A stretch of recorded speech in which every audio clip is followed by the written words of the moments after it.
जनकल्याणे निरतं करुणालयं नमामि चिन्मयं देवं सद्गुरुं ब्रह्मविद्वरं सद्गुरुं ब्रह्मविद्वरम् कर्पूरगौरं करुणावतारं संसारसारं भुजगेन्द्रहारं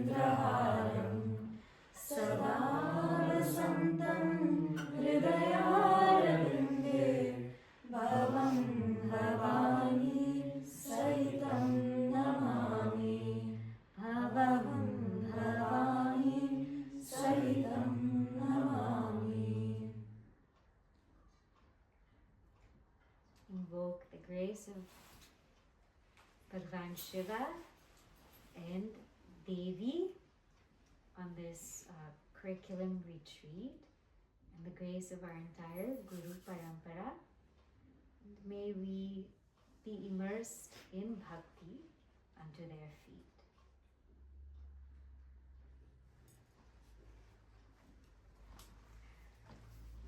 So, this year we are studying Shiva-Shakti.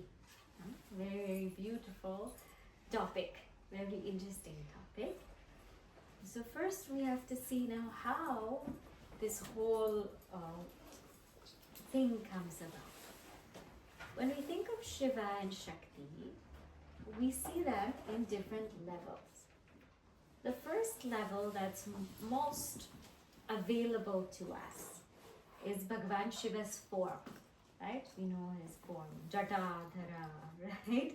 And then Ganga coming, and then he has vibhuti all over, and then he has his Rudraksha malas, and he's sitting, he's meditating. That is called the saguna form, saguna sakar, meaning there's a form and there's qualities which we can relate to. And when we go through the symbolism of Bhagavan Shiva, we'll just see how beautiful each symbol is and what it brings to our hearts. And when we look at Devi also, a beautiful symbolism. You know, she's golden in hue, and in some places she's wearing red, some yellow, and she's decorated with flowers. She's seated on a lotus. And when we see that form of Devi, it can draw our attention. So the first level is saguna sakar, as we see them with a form and with qualities. And here, Shiva and Shakti, they represent two forces in nature. Bhagavan Shiva is what we call the dissolver, dissolver, whereas Gurudev says constructive destruction. And Shakti is creative creation. And these powers work hand in hand. So we always have to have Shiva and Shakti. So for example, Bhagavan Shiva will destroy a seed, but Shakti Devi will bring in a sprout. Bhagavan Shiva will destroy buildings, but Shakti Devi will bring about a new compound, a new construction. Bhagavan Shiva will destroy in the sense of take away someone from our lives, someone who we really love. But Shakti Devi will give us newfound appreciation for solitude. Bhagavan Shiva might take away something that means a lot to us, a position, you know, a place or some status that means so much to us. But Shakti Devi will give us something new, a new place to look forward to, a new position. So like this, they work hand in hand. And we know that there's the Ardha Narishwara Stotram. There's Ardha Narishwara, right? Half Shiva, half Shakti. So there is an Ardha Narishwara Stotram, and I'll just read the shloka here. Prapancha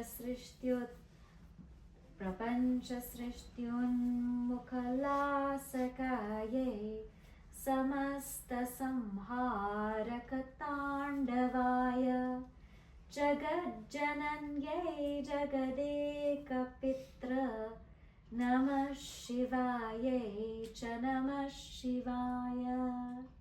So what it says is Prapancha Srishti Unmukha Lasakaye, means to the one whose dance brings about creation.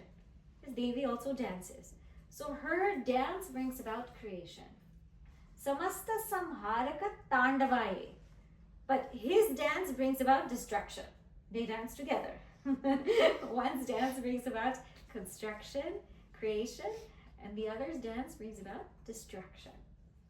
Jagat Jananyai, and one is Jagat Janani. She is the mother of the universe. Jagadeka Pitre, and the other one is the father of the universe. The one father of the universe.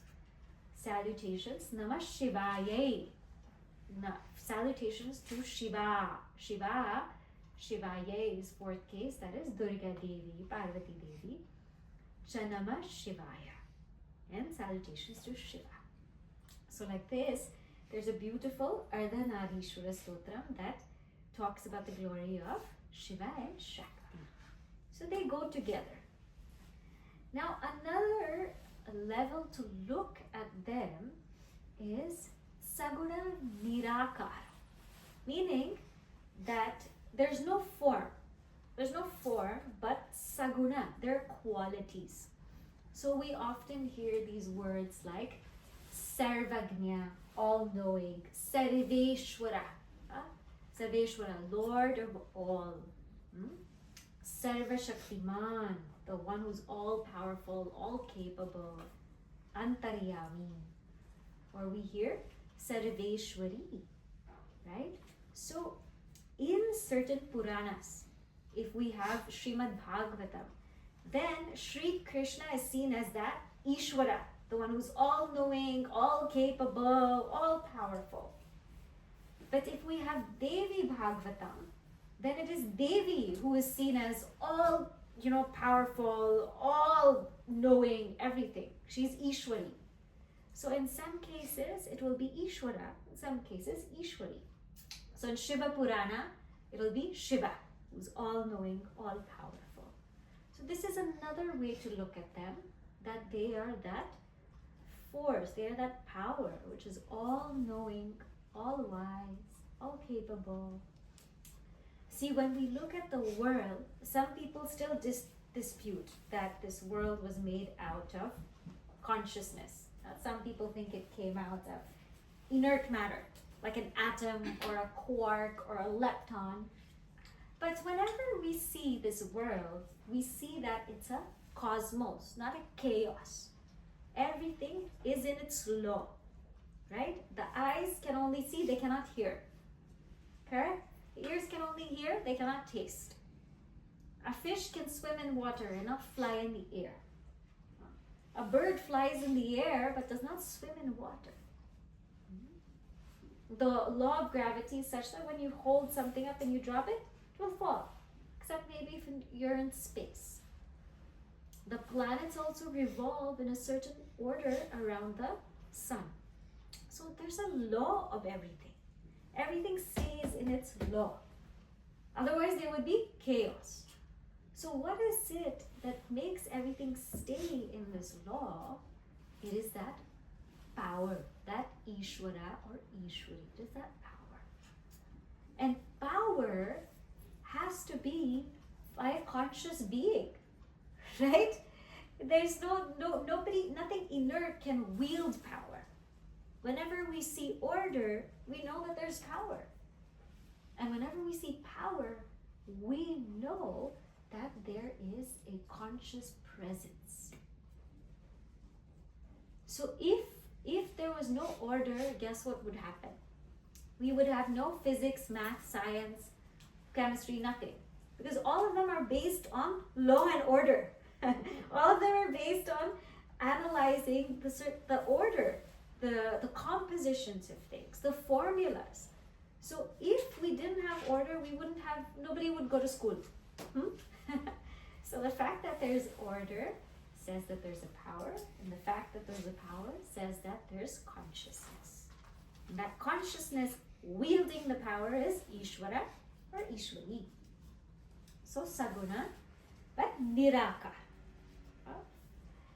Now we also have here nirguna, niraka. So this is formless Brahman. So in many places, Shiva is seen to be Brahman or is known as Brahman. His real essence is Brahman. And also Shakti's real essence is Brahman. Because remember, Brahman has no gender.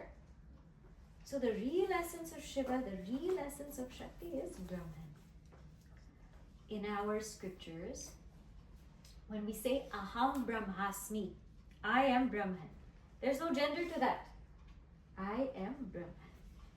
When we say Tattvam Asi, that you are, there's no gender to that. Because that is touching your core. When we say Ayam Atma Brahma, this Atman is Brahma. Again, there's no gender. And Prajnanam Brahma. Consciousness is Brahman.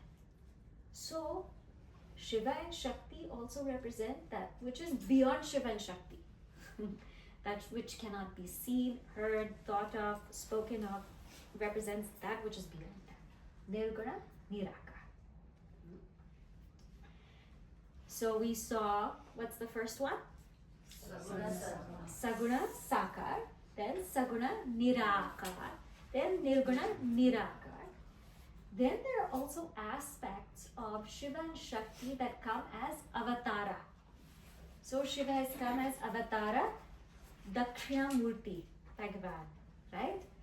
Another famous avatara of Shiva is Hanumanji, yes? And Adi Shankaracharya-ji, some people also say that's the avatara. Same with Shakti, Devi. So she came as Kali, she came as Shakhambari, and we'll see these stories later on of how she's come. She's come as Saraswati, as Lakshmi.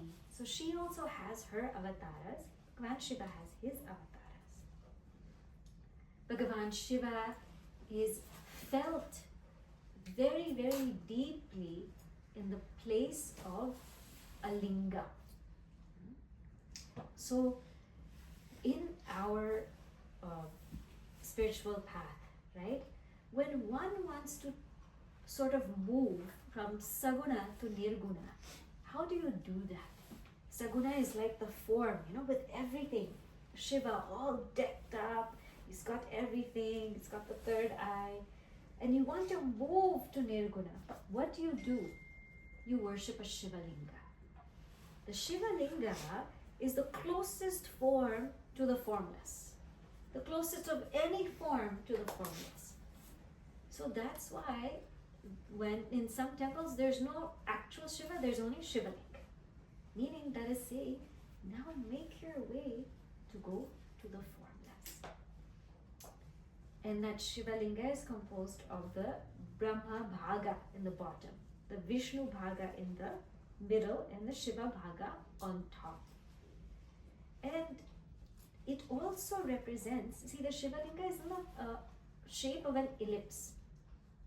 Why? Because the planets are revolving around the sun in an ellipse. It's not an actual circle, it's an ellipse so that they can move closer and further. So the idea is when you look at that, you look at the universe and you go, now take your mind beyond the universe. Take your mind beyond the universe. And that is called worship of Shiva linga. So when a seeker is ready to sort of make their journey from form to formless, then they start worshipping that Shiva linga. And I'm sure you all know the story of Brahma and Vishnu trying to find the end of the Shiva linga, right? Once Brahmaji and Vishnuji had a quarrel. Okay, who's better? They had a face-off. Now, who's more powerful? Then what happened is Shiva Bhagavan, he came as a Jyotirlinga, like a flash of light. And they said, whoa, who is this? Right? And Brahmaji starts to go on the top to try and find what is the source of this. And Vishnuji goes to the bottom. Brahmaji goes as a swan and Vishnuji goes as a boar. And they both go in different directions. And Bhagavan Vishnu says, I give up. I cannot find the bottom. But Brahmaji sees a ketaki flower. And he tells the ketaki, where are you coming from? She says, oh, I'm coming from an upper part of Bhagavan Shiva. I don't know the top. And so Brahmaji says, let's go down together and you tell everybody that I saw the top. And so what happened was they both gave up and Bhagavan Shiva appeared. And then Brahmaji said, I was able to go to the top. And Bhagavan Shiva knew that he lied. And the ketaki flower said, yes, Brahmaji went to the top. But Bhagavan Shiva said, I know that you are lying. You have not gone to the top. And from here onwards, that ketaki flower will not be used for worship. It is banned from worship. And Brahmaji will not be worshipped because he lied. But Bhagavan Vishnu was very honest. He said, I couldn't find what was all the way down in the bottom. I couldn't find the source. And thus I gave up. And he said, because you are humble, because you are truthful, you will be Vishnu, all pervading in everyone's hearts. And you and I will be equal. And we will worship each other. So that's why you see, who does Bhagavan Shiva worship? Vishnu. Sri Rama. Who does Sri Rama worship? Shiva. So he said, because you were so truthful and honest, we will worship each other. Wherever you are, I will be. And wherever I am, you will be. So this is a story of the linga. And the idea is that no matter what happens, we will not be able to find the source through our minds. So Bhagavan Brahma represents the mind that is going outward into the, out of the world, trying to go out. Bhagavan Vishnu is the representation of us trying to go in. But actually, even if you go out or in, up or down, you will never reach Shiva. Why? Because up and down is in Shiva. Out or in is in Shiva. Space is in Shiva. Meaning space is superimposed on Shiva. Time is superimposed in Shiva. So many times we say there is clay in the pot. Actually, the pot is in clay. What are you talking about? The pot is in clay. There's clay in the pot. Many times we'll say, oh, gold bracelet. The bracelet is in gold. So out or in, up and down, all of this is only a superimposition on Shiva. You cannot, any which way you want to go, you can't go. The only way to go is to surrender, which is what Bhagavan Vishnu did. He surrendered and he said, I don't know. And when we surrender to Bhagavan and we say, I don't know your source, then guess what? Bhagavan gives us that knowledge that you and I are one. And that's what he gave to Bhagavan Vishnu, Bhagavan Narayan. So this is the worship of the Shiva Linga. And in our culture, there are 12 places of linga worship, 12 main places, Dwadasha lingas, right? So one popular yatra to feel the presence of Bhagavan Shiva is this Jyotirlinga yatra. To go to each and every one of them and pay our namaskar. For Shakti, the place of worship of Shakti, where she is most felt, is her Shakti Pitas. And we'll see this in the story of Sati. When she gave up her body in fire, what happened was Bhagavan Shiva was so angry. He carried her body and the whole world was just going through so much intense heat because of Bhagavan Shiva. And everybody was suffering. So Vishnu Bhagavan took his Sudarshan Chakra and he cut the body of Sati. We'll see that. And cut it. Some people say 108 Shakti Pitas are there. Some say 51. And all those different parts have fallen. And wherever they have fallen, that is Shakti Pita. And when you go to those temples, you will feel that power. You'll feel that power. So that is one, just like how Bhagavan Shiva has this Jyotirlinga Yatra. For Shakti, we have these Shakti Pitas, where we feel her presence. So like that, we see that there's always Shiva-Shakti, Shiva-Shakti, Shiva-Shakti everywhere we look. Now, one important thing also to understand is, why are we doing this? So we are unfolding the story of Shiva and Shakti, but why? Why do we need to do this? Why do we need to go through this summer camp curriculum?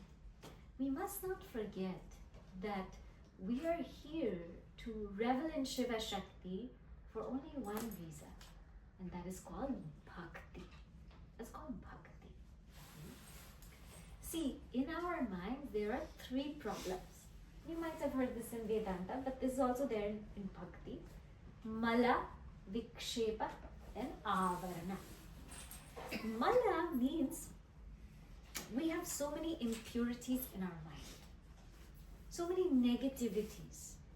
So, like sometimes we have negative thoughts, negative emotions. Sometimes we have, we also expose ourselves to negative atmospheres. That's also what we do, right? Because we have so much social media and, too much news that we're watching. We expose ourselves unnecessarily to negativity. Sometimes we do it to ourselves. So that is one issue we have. Another issue is vikshepa. We lack focus. We have no focus. We don't know how to focus on anything anymore. And that's why our language is changing, right? Our language is changing. SMS, it's getting shorter, right? GTG, SMS, BRB, because we cannot write B right back. It's too much for us, right? We have emojis now. We are flipping, we are skimming, we are swiping. So our language is changing, our mannerisms are changing.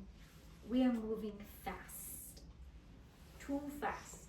So before there was a YouTube pravachan you could watch for 1 hour, we could sit there. Now you make 30 minutes only, nobody's gonna sit there for an hour. Then instead of 30 minutes, forget about it. You need to make like 7 minutes, and then put a nice title and everything, nice question, then people will watch. Then after that, no, make shorts, YouTube shorts, that's it. I mean, YouTube shorts. So if you can see the way things are moving and society is moving like that because we are lacking that ability to hold thought. So that is vikshepa. Our minds have become distracted. And the other issue is avarana. Avarana means that there's a veiling within us. There's a veiling of ignorance, and we are scared to go within and pierce that veil. I know that there's something that I need to know. I know that I need to know myself, but I am so scared to be alone and quiet and discover it. I'm scared. I don't know what to do with myself sometimes. So these issues plague us. They plague our minds. When we have bhakti, what bhakti does is it removes our mala, all of our impurities of the mind. It removes it because we are listening to katha. We are constantly immersed in Bhagavat Katha. And we are listening to lovely stories, values, virtues of love, peace, kindness, patience, so many different things we're listening to. So all of that dirt gets out of our mind and it's filled with new life and light. So bhakti is a beautiful way. Instead of going through all of that nonsense, we can take our minds to Bhagavan, Bhagavati. Why unnecessarily put it in all of that nonsense? Bhakti also helps us to develop concentration. Because when we are in the realm of bhakti, we have an iṣṭa-devatā, a form of Bhagavan, Bhagavati, who is so dear to us. And the sadhana is to chant their name. Keep chanting, chant their name. So it also helps us to build focus. To focus on katha. When people talk about stories of Bhagavan, Bhagavati, 3 hours they do katha. 3 hours they don't move. The katha car doesn't move for 3 hours. And that was our tradition. People would sit for 3 hours for katha. You leave everything at home, you sit, and katha car will go on, and 3 hours you're rapt attention. What's happening next? What's happening next? That's a beautiful way to spend time. So it takes away our distraction. And it also takes away our avarana or veiling, because bhakti brings us within. It brings us closer to our true self. It makes our mind turn inwards and communicate with our iṣṭa-devatās, Ishvara, Ishvari. So this, when we surround ourselves with divinity in all levels, that is known as bhakti. That's known as bhakti. And when we have unconditional surrender to that divinity, that is known as bhakti. There was one, story of a king and a minister. And the king used to like to eat eggplants. Really liked to eat eggplants. And one day he said, this eggplant is so good, it's so yummy, it's wonderful, it's so tasty. And the minister said, yes, it's good, it's wonderful, it's tasty, it's good. So that he kept on wanting to eat eggplants all the time, eggplant. The next day, he said, I want eggplant again. And he must have eaten eggplants for 5 days already. Imagine eating the same thing for 5 days. So next day, again, he ate eggplant and he got a stomach ache. And he said, oh, this eggplant is terrible. It's giving me a stomach ache. And the minister said, yes, it's terrible. It's giving people stomach aches. So the king said, wait a second. I'm saying it was good, and then now I'm saying it's bad. Why are you following me? He says, because I am not following the eggplant. The eggplant is not my Lord. You are my Lord. So whatever you say, I will fine. If you say it's fine, fine. If you say it's not fine, fine. You are my Lord. I don't follow anything else but you. So that kind of surrender is bhakti. When Bhagavan says, okay, I'm going to give you good weather today. Fine, surrender. Okay, I'm going to give you snow on Sunday. Okay, fine. Whatever you want. That surrender to whatever Bhagavan gives us, that's also called bhakti. Because he's a Bhagavan, right? So we are studying or reflecting on this for bhakti. Now, so we have gone through what Shiva and Shakti is in all levels and why we're doing this for bhakti. Now we're going to go through how our Guru Parampara has worshipped Shiva and Shakti. How did they worship Shiva and Shakti? Now Adi Shankaracharya ji, right? There was one incident when he was in Varanasi, when he was taking a bath. And the roads there were very narrow at that time. So he just came out of a bath and he was all fresh and his disciples were with him. And he saw one Chandala. Chandala means dog eater. Dog eater. Chandala. He was dirty looking Chandala. he had 4 dogs, and he's coming, and he's in front of Adi Shankaracharya ji. Adi Shankaracharya ji says, "Gacha, gacha, move." The Chandala looks at him. What do you mean? Are you telling matter to move away from matter, or consciousness to move away from consciousness? Because if you are telling matter to move away from matter, we are both matter. We are both 5 elements. How are you going to separate them? And if you are telling consciousness to move away from consciousness, there's only one consciousness. And Adi Shankaracharya ji said, this is not an ordinary Chandala. This is Bhagavan. And he did namaskara, and it was Bhagavan Shiva who came as a Chandala to test and see if Adi Shankaracharya ji got it, was able to track it out. And in fact, Adi Shankaracharya ji did. He knew from then and there on that there is a subtler message that this Chandala was giving. And so he took that Chandala to be his guru. And that inspiration, that event led Adi Shankaracharya ji to write Manisha Panchakam. It just came out like that. Manisha Panchakam is a small text on the Mahavakyas, the 4 main Mahavakyas. Tat Tvamasi, Aham Brahmasmi, Prajnanam Brahma, Ayam Atma Brahma. And the 5th one is the result of this knowledge. So, Adi Shankaracharya ji met Shiva. Then we also see that our Swami Tapovan Maharaj ji had great reverence for Shiva. In Uttar Kashi, there's the Kashi Vishwanath temple there. And what he used to do is he used to worship there every day. There was one time where he was he wanted to write something for Bhagavan Shiva. So he wrote the Somya Kashisha Stotra. It's a very beautiful stotra, and it has the truth of 16 Upanishads in it. The stotra Mastuti unto Shiva with all the Upanishads.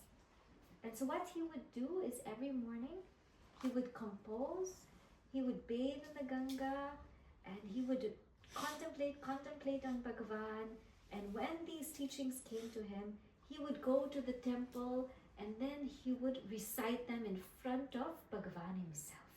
In front of that Shivalinga, he would recite this in front of him. So he worshipped Bhagavan Shiva like that. Every day he would do that until his composition had finished. So he worshipped Bhagavan Shiva. And even as a young boy, when when people used to play around here and there, he would sit down and the Panchakshara mantra of Bhagavan Shiva, Om Namah Shivaya, that used to come on his mind all the time, again and again and again. He used to just think about Bhagavan Shiva. And of course, Swami Tapovanam used to love to go to Kailash, right? Loved to go to Kailash. He went twice. And that was not easy. That was not easy. If you read his book, Kailash Yatra, now we go, with so many things. We have all our gear and jackets and shoes and all of that. So many things we go with. Swami Tapovanam went with just slippers. And at some point he was barefoot. And he had just his garb and maybe a shawl. He didn't even bring food with him. Sometimes he didn't bring food. Sometimes people who were with him, they brought food. But he didn't carry anything with him as such. And he used to walk in that freezing cold to do parikrama of Kailash. The first time he couldn't do parikrama because his body became so weak. But even if his body became so weak, he never gave up. He still went and had darshan of Kailash. So Kailash was something very, very dear to Swami Tapovan Maharaj. Then we come to Puja Gurudev. when Puja Gurudev was young, what happened in his puja room? You all know the story. He couldn't sit. That puja was 2 hours long and he couldn't sit. So he was looking at the altar, and his eyes fell on Bhagavan Shiva. So as a child, Gurudev learnt meditation with Bhagavan Shiva. He used to play hide and seek with Bhagavan Shiva. Open his eyes, look at the form of Bhagavan Shiva, close his eyes, and picture that form as he saw it to see if he got it correctly. And he used to do this. He used to play hide and seek with Bhagavan Shiva. And when Puja Gurudev studied under Swami Shivananda Maharaj, he had gone on Chardham Yatra. And when he went to Badri, he decided to stay there extra, and he performed 600,000 times Om Namah Shivaya Japa. It's called Purashcharana. He performed that for 600,000 times. He chanted Om Namah Shivaya, Om Namah Shivaya. He did 100 malas a day, just sitting there to worship the Lord. So that kind of practice is also not easy. So in this way, if we look at our Guru Parampara, each one of them was connected to Bhagavan Shiva in some way or the other. That's why we say Sada Shiva Samarambha. Right? Starts from Bhagavan Shiva. Shankaracharya Madhyama. Asmadacharya Paryantam Vande Guru Parampara. Now, they also worshipped Shakti. So if you look at Adi Shankaracharyaji's stotrams, so many of them are dedicated to Shakti.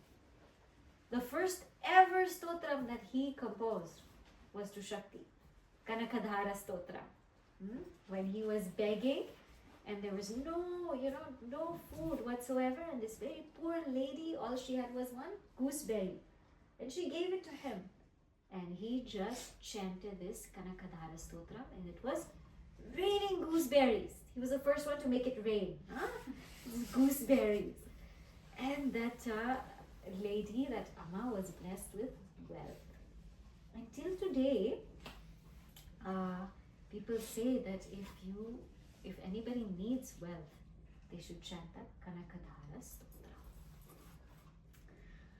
Adi Shankaracharyaji also worshipped Mukambika.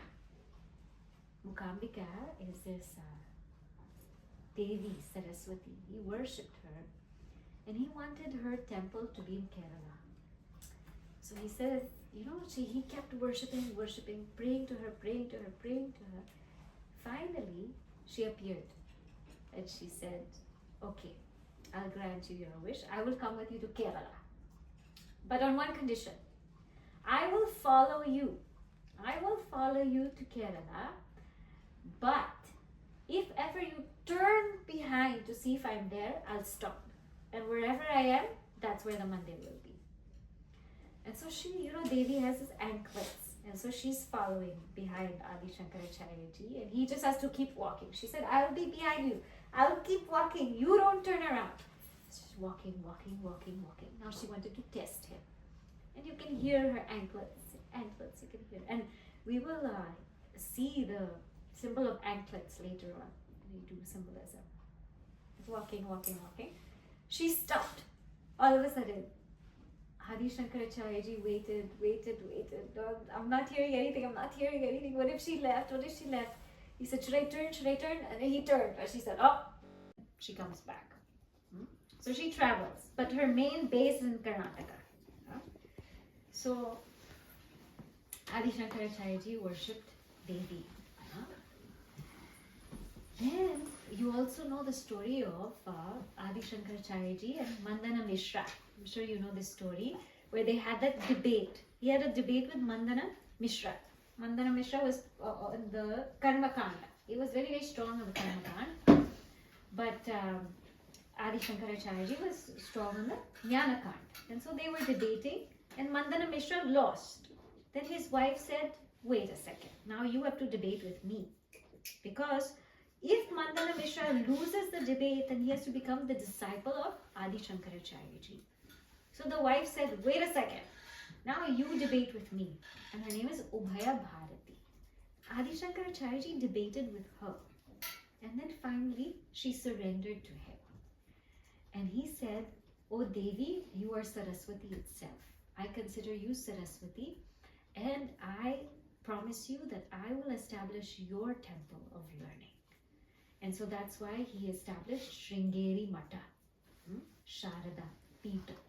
So he said, I will establish Saraswati in the mandirs, thinking of you and feel your presence in Saraswati. So that way, he also worshipped Devi. Then if you come to Swami Tapovan Maharaj Ji. Now Swami Tapovan Maharaj Ji had a very unique relationship with Bhagavan Shiva. But guess who his mother was? Ganga Devi. He loved Mother Ganga. He also composed a hymn to Ganga Devi every day. No matter how cold it was, he would bathe in the Ganga because he worshipped her. To him, she was mother.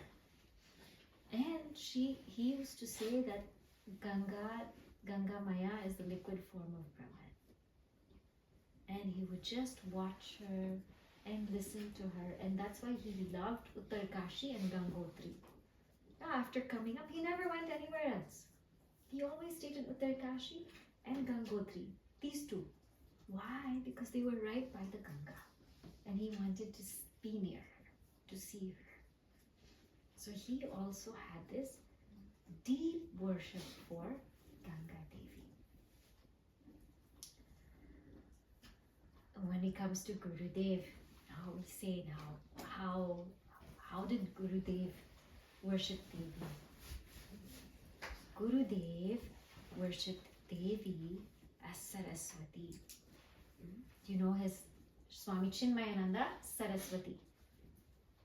Again, Shiva-Shakti. Chinmayananda, Shiva, Saraswati, Shakti. Even in the names of our order, there is Shiva, there is Shakti. And Gurudev, see, somebody asked, how come there are not many Saraswati temples? Every school is a Saraswati temple. Every institute of learning is a Saraswati mandir. And Gurudev established Sandipani Sadhanalaya after Bhagavan Shri Krishna's Guru, Sandipani. But that institution is Saraswati. It's a place of learning. And that's why you will see the room where we sit down is called Saraswati Nilaya. So he started various Sandipanis all over the world.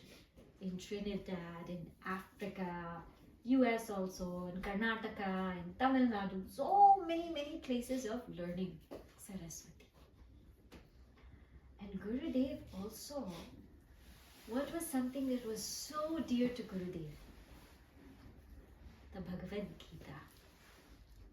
Gita to us is not, don't think she's just a scripture.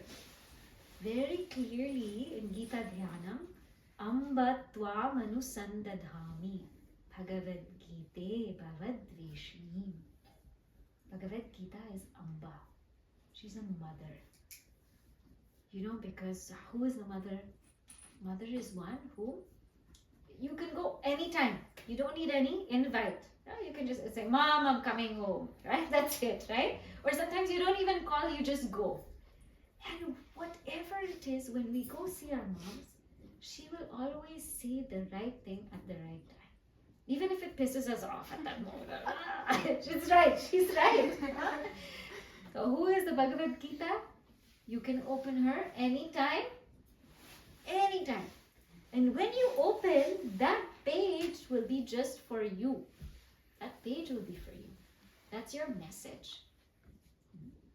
And sometimes we might not like it. But that's a message for us. So Gurudev worshipped in the form of Gita in the form of Saraswati Devi. So in this way, in our Guru Parampara also, we see Shiva-Shakti. So everywhere you look, when you start thinking of Shiva-Shakti, everywhere you will see Shiva-Shakti. We worship Guru Padukas. Why to Shiva-Shakti? Shiva-Shakti.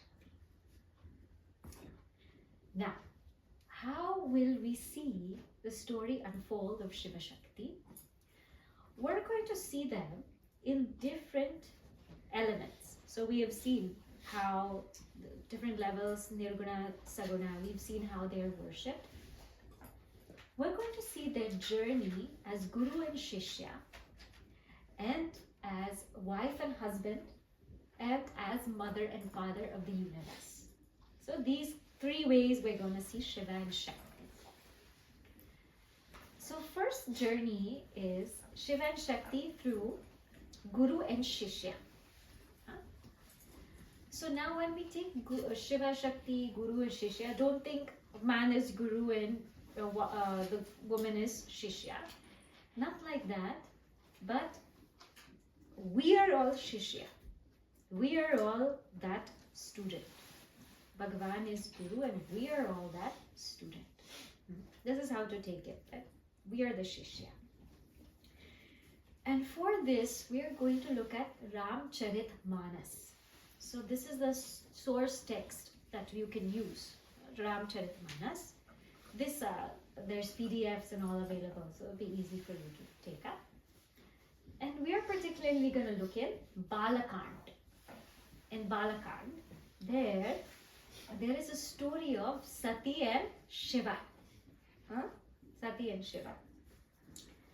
Now first, little bit of background. You know Sati, she is the daughter of Daksha. And that's why one of her names is Dakshayani, right?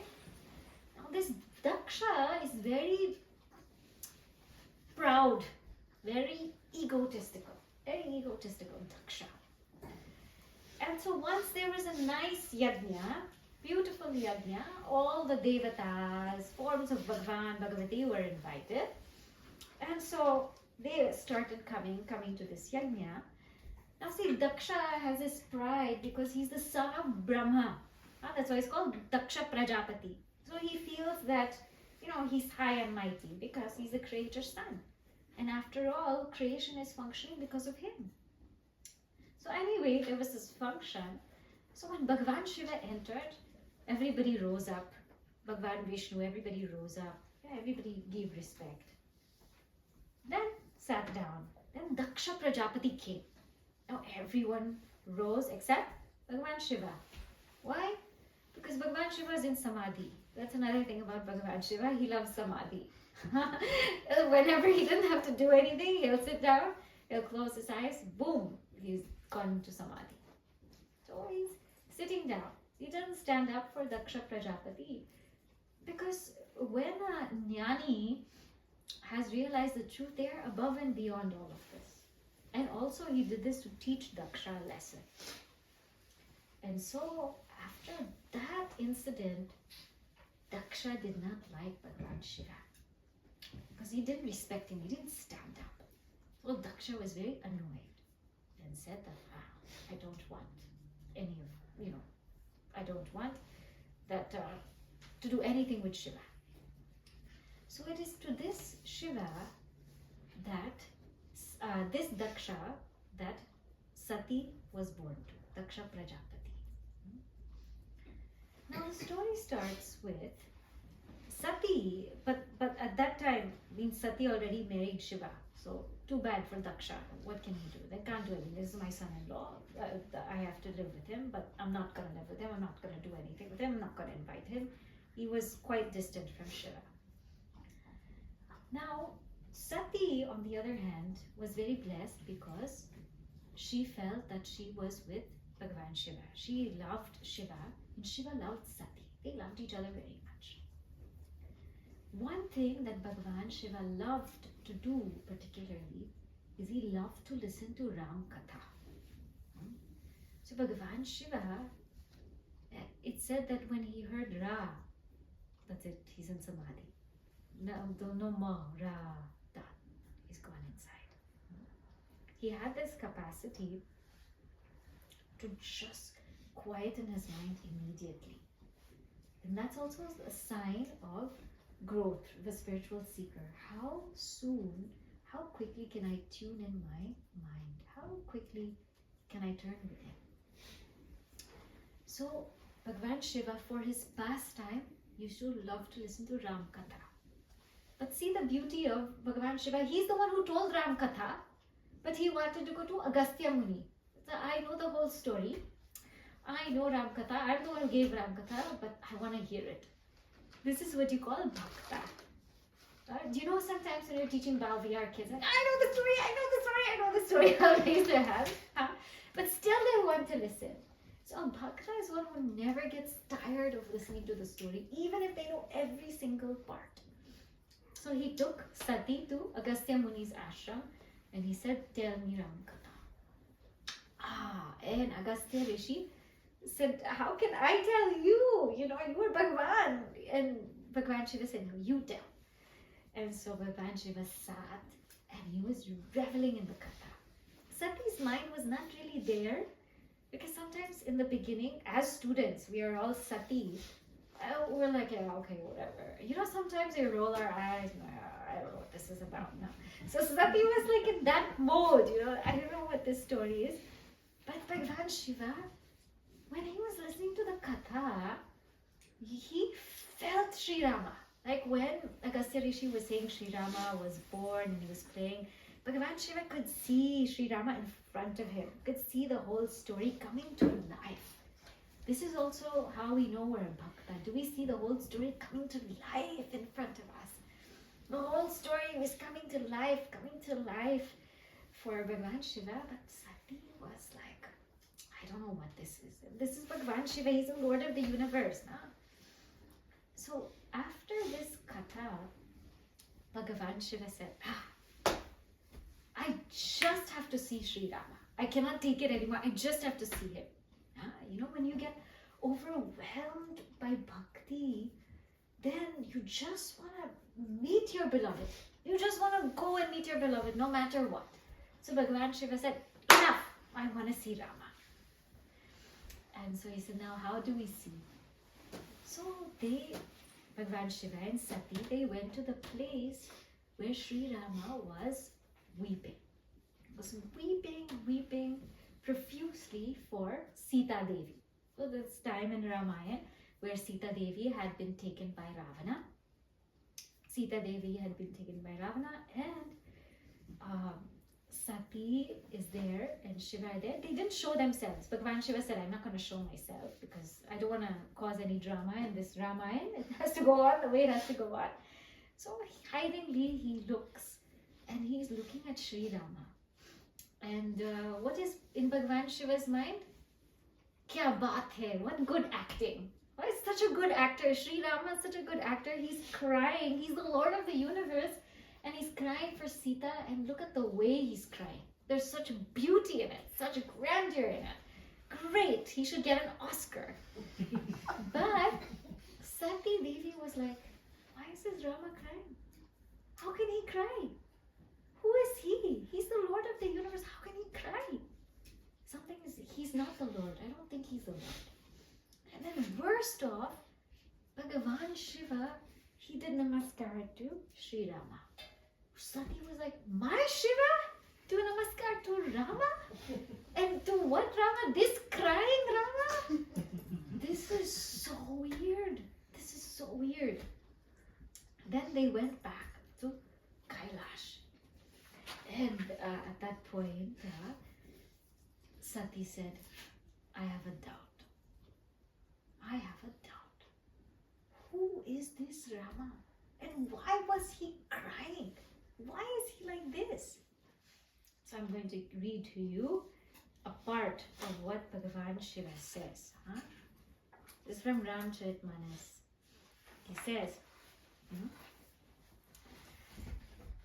this is Rama, he who has embodied as the jewel of Raghu's race for the sake of his devotees, is no other than the Supreme Eternal, who is all-pervading and ever-free, who is the ruler of all worlds and the Lord of Maya, whom illumined sages, yogis, and siddhas constantly meditate upon with their sinless mind, and whose glory is sung by the Vedas as well as the Puranas and other scriptures in terms such as neti neti, not this, not this.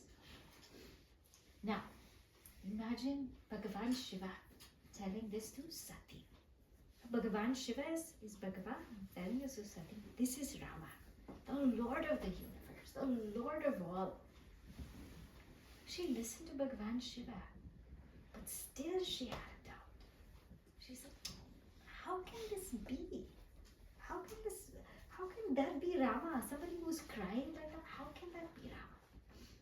Then Bhagavan Shiva said, okay, if you don't believe me, you go see for yourself.